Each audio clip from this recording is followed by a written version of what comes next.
Yo tout le monde, c'est Alex, aujourd'hui on se retrouve pour une nouvelle vidéo. Aujourd'hui on va apprendre comment réaliser le costal. Générique.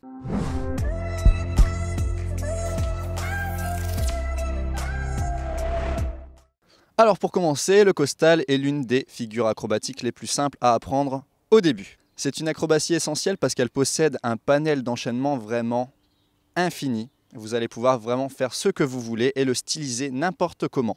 Je vous laisse vous échauffer et on part pour l'apprentissage. Avant de commencer à apprendre le costal, il faut que vous trouviez la jambe avec laquelle vous êtes le plus à l'aise pour le lancer. Pour le savoir, tout simplement, vous allez faire quelques roues. Okay, donc moi, je vais le faire à gauche parce que c'est ma jambe leader. Hop, j'arrive à développer énormément d'énergie grâce à ma fente avant, vous voyez. Alors qu'avec la jambe droite devant, je suis beaucoup plus lent et c'est pas naturel chez moi. Donc dans un premier temps, essayez de trouver la jambe avec laquelle vous êtes le plus à l'aise. Ne faites pas la même erreur que moi. J'ai appris toutes mes acrobaties en gym avec la fente avant, gauche, et je lance mon costal au sol, sans enchaînement, avec la jambe droite.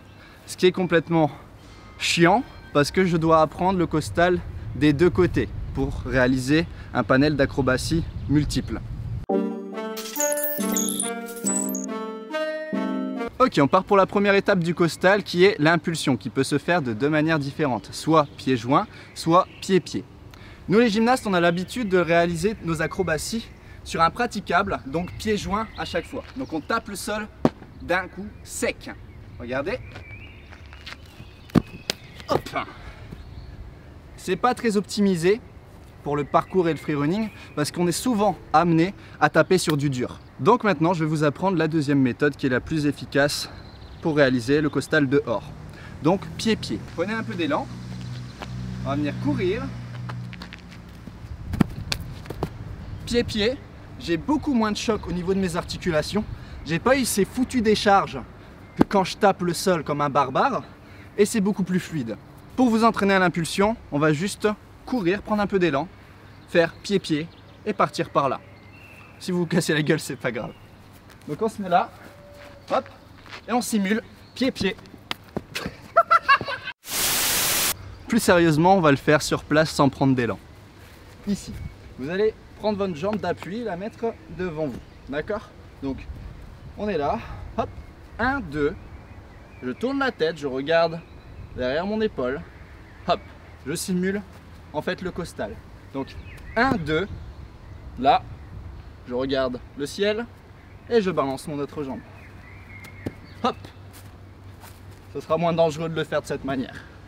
Ok, on va le faire une paire de fois jusqu'à temps qu'on s'habitue à ce mouvement pied-pied. Ok, on part maintenant pour la rotation. Donc pour apprendre la rotation, rien de plus simple. On va venir toujours de la même manière, pied-pied, 1, 2, et rouler sur le côté. C'est pour simuler le costal. Donc 1, 2, on est debout, je regarde vers l'arrière, je pose mon épaule et je reviens sur le côté. On passe au niveau supérieur, vous allez vous munir de votre meilleur pote, Charlou ici présent, qui va me servir de table pour apprendre le costal, à défaut de ne pas avoir de poubelle ou de table. Ok, donc pour apprendre le costal de manière efficace pour l'enroulement, ici, Charles va se mettre en table.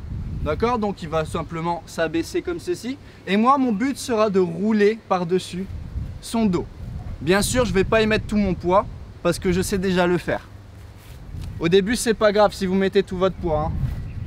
Il va s'y porter. Et je viens rouler sur son dos. Il est un petit peu plus grand que moi, du coup c'est un peu plus difficile de monter sur son dos, mais ça fonctionne plutôt bien pour apprendre les bases du costal. Et pour celui qui sert de table, vous pouvez aussi donner une petite impulsion vers la fin du costal pour qu'il puisse le finir sur ses pieds. Une bonne idée. Hop, pied-pied. Bien. C'est bien de m'avoir pensé à ça. Ok, au niveau de l'atterrissage maintenant, c'est la partie la plus simple et la plus difficile en même temps parce que ça dépendra de votre timing et de votre enroulement, d'accord? Donc en fonction de votre style, si vous le faites pied-pied, Vous allez attraper sur le côté, vous voyez l'arrière de votre cuisse, et essayer de vous mettre en boule dans les airs. Le plus dur à l'atterrissage est de dégrouper pour revenir dans la même position de départ, c'est-à-dire pied-pied. Regarde, je vous fais un petit exemple. Donc, là, le pied gauche, je suis parti avec le pied droit avant, hein. Je reviens avec le pied gauche en premier et ensuite je reviens sur le pied droit. D'abord, vos costales seront assez bas, mais c'est important de réaliser ces étapes. Donc 1, 2, 1, 2. Vous voyez, 1, 2, 1, 2. Avec de l'entraînement, ça va passer tout seul. Maintenant, on vous laisse kiffer, on vous laisse vous entraîner. Nous, on fait un petit montage pour que vous voyez un petit peu toutes les variantes de costales possibles et inimaginables, même avec des enchaînements. Et après, avec de l'entraînement, vous kifferez de la même manière.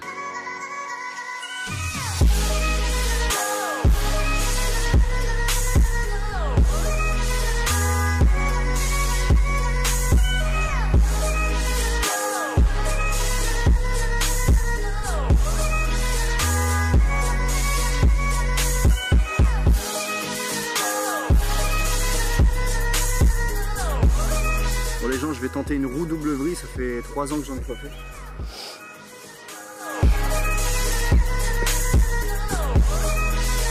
Yes! Ok, maintenant vous avez toutes les clés en main pour réaliser le costal dans toutes ses formes possibles et inimaginables. Il n'y a plus qu'à s'entraîner.